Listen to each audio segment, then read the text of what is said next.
Hi, this is Alex from phpacademy.org and back with another video for the new Boston. Now in this tutorial we are going to go on from our previous tutorial where we installed XAMPP for Windows. Now that we're at this stage where we've installed XAMPP, we've accessed localhost, we've tested that phpMyAdmin works, so we've run our MySQL databases for when we look at databases a lot later on, and we've also brought to attention the XAMPP control panel here, which allows us to start and stop particular services.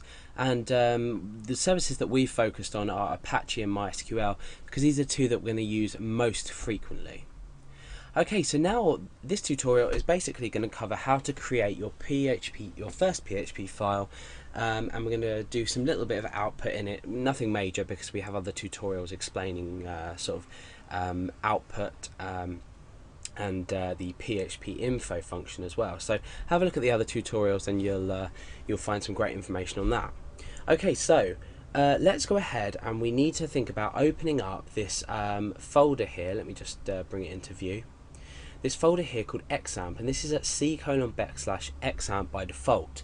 Depending on how you installed your XAMPP installation, depending on how you ran the installation, this might be different, but by default it's c:\xampp or whatever drive you've installed it to. So replace this with your drive number, letter, sorry. Okay, so in here we've got a few folders you can see, some of which are useful to us, some of which are not. We have our PHP installation folder, which contains all our DLLs, php.ini, so let's find that. We've got php.ini here, etc, etc. So there's another tutorial on php.ini, so go and check that out. Okay, so htdocs is the folder that I want to focus on in this tutorial because we're going to be creating our first file. Now inside htdocs, at the moment it's a bit of a mess for me, I've got a few files in here, but we want to create our PHP file in here. So let's just open up our browser. So you know now that we access our website from, or our local server from localhost. Now we don't need to do localhost /htdocs/ and our file, because htdocs here, in here is where is the root directory, if you like, for where our file should be. So let's go ahead here and I'll create a new text document, and I'm going to call this my first file.php. Now in Windows I have extension naming enabled, so I can automatically name my extension, but if you can't do it this way, you can see I've got, if you change a file name extension, blah blah blah, click yes, and that's changed now to a PHP file. Now this C icon you see is my text editor, my default text editor, and my default text editor is context.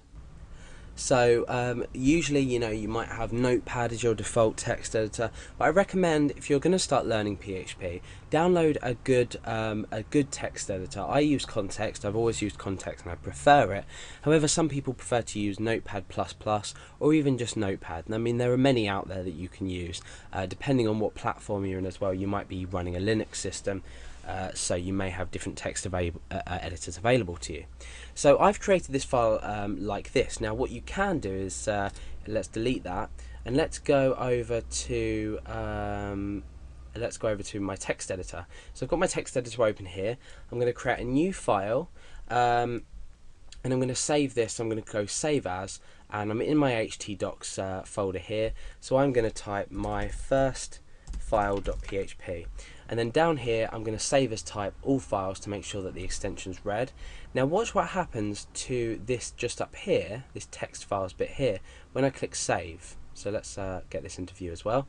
I'm going to click save, and you can see that's automatically changed syntax highlighting for my file. So now the PHP extension is applied, we can see that file's been created there for us. The extension has been applied, and now syntax highlighting has been turned on. Now syntax highlighting, if you've ever programmed before, you'll know, highlights specific parts of the syntax, so constructors, variables, string data and integers, things like that. Just everything will be highlighted differently depending on how your text editor handles that, and you can modify that as well from options menus. But we're not here to talk about that, we're here to talk about the first PHP file. Now inside our PHP file, let's just actually go to our browser first and try and access this. So we know this is saved in c:\\examp and htdocs. So let's go ahead to our browser and type in myfirstfile.php. So remember, htdocs is the root folder, so all we need to do is say localhost / myfirstfile.php. We press enter and this file has been loaded in. Now, because it's a PHP extension, you might think that you can't put HTML data in, but we can in fact write data into here and just either plain text or HTML, and when we refresh, that's displayed on the page. So you can see now that we're accessing our files like we would on a normal server. And again, you can create folders, directories in here, and create things as you wish. So to create the first PHP file, we've done this, and our tags look like this. You'll notice that we have a less than sign, a question mark, PHP, and then we end on a question mark in here. So that's very similar to how we open up and close HTML. So we open up tags like that and end tags like that. In PHP we do this, but that's not what this tutorial is about. We've created our file, we've accessed it from our web server, and now you can go on to the tutorials where we talk about echoing out data to the user and so on and so forth, and you can start your journey learning PHP.